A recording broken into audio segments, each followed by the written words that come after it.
As Arkansas's population grows, so do our energy demands. But with the right mix of resources, reliable, affordable power will always be a reality. These resources are all around us in our rivers, blowing through our trees, even right below our feet. The answer isn't focusing on one resource, it's embracing them all. The electric cooperatives of Arkansas know that a balanced approach to power builds our communities and powers our dreams. Visit themixmatters.com and see why there's power in knowledge. Well, we have contested primaries for governor in the Republican and Democratic parties this year. That mirrors another time in Arkansas history when the two parties' primaries were red hot.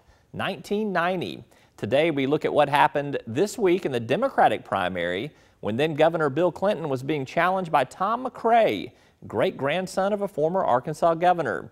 Now, McCray had issues with Clinton's environmental record, as KATV Channel 7's Tara Bloom reported at the time. During the 80s, Tom McCray says Arkansas sat idly by while its landfills clogged and closed, its waters became polluted, and millions of its trees were destroyed in massive clear-cuts. McCray says nowhere was that environmental apathy more evident than in the governor's office. It's not so much that he's done a lot of bad things, it's that nothing has happened. McCray says if elected, he'd put in place a 6-point environmental plan.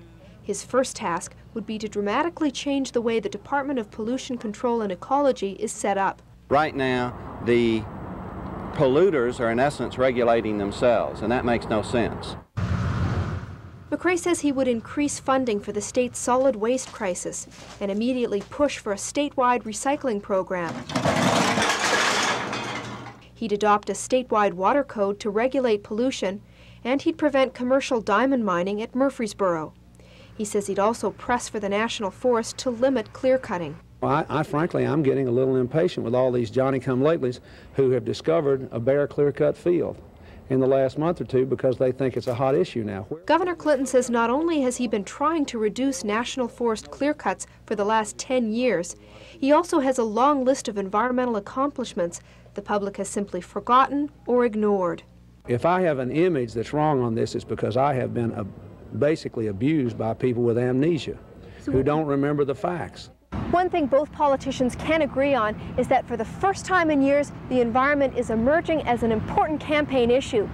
While McCray will try to convince voters that the governor has been lax on the environment, Clinton says his job will be to remind voters of his past accomplishments. Tara Bloom, Channel 7 News. And there is a longer news package on this story on our website at talkbusiness.net. It includes comments from Democrat Jim Guy Tucker, who was in that race for a while, as well as Republican gubernatorial candidates Sheffield Nelson and Tommy Robinson. That's at talkbusiness.net. So far in the governor's race, we've heard a lot about gas rates, jobs, and education, but the environment has remained a small player. Some candidates say it's because the public just isn't all that interested. I mean, we've tracked issues for the last 7 or 8 months, and unfortunately, it does not rank high in the polling data. But environmental groups such as the Wildlife Federation are working to turn that perceived apathy around. As soon as a candidate announces that he or she is running, those voters need to call those campaign offices and say, well, how do you feel about our free-flowing streams? How do you feel about clean air legislation? They need to put those candidates on the spot. As you'd expect, all the candidates in the governor's race say they're strong environmentalists. But there are differing opinions on what aspects of Arkansas's water, air, and wildlife that are most threatened.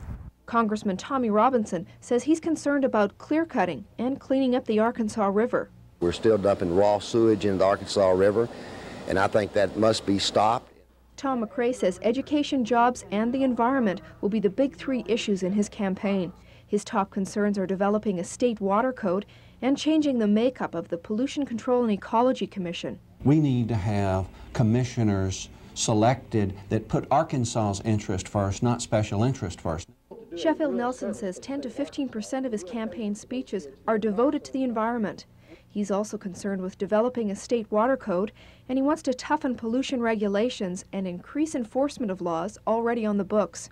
I feel that we need to enact laws that will keep other states from dumping their hazardous waste in our state. Newcomer Jim Guy Tucker says one of his biggest concerns is the depletion and contamination of groundwater. He'd also like to see the Arkansas River developed as a water source. The Arkansas River, a river I grew up on as a boy, may have the possibility for uses that could avoid damming some of our free-flowing streams. Governor Clinton may be most remembered for his Johnny Appleseed campaign. He asked Arkansans to plant an additional 10 million trees per year for 10 years. Clinton says his other achievements include numerous land buys to preserve natural areas and the establishment of solid waste planning boards across the state. I spent most of my time working on jobs and schools, trying to get the economy going, trying to prepare us for a future. But in the 1990s, I think we're all going to have to be environmentalists. Clinton says recycling will be the next big environmental issue all Arkansans will have to face. Tara Bloom, Channel 7 News. We're going to have to do something about solid waste. We're going to have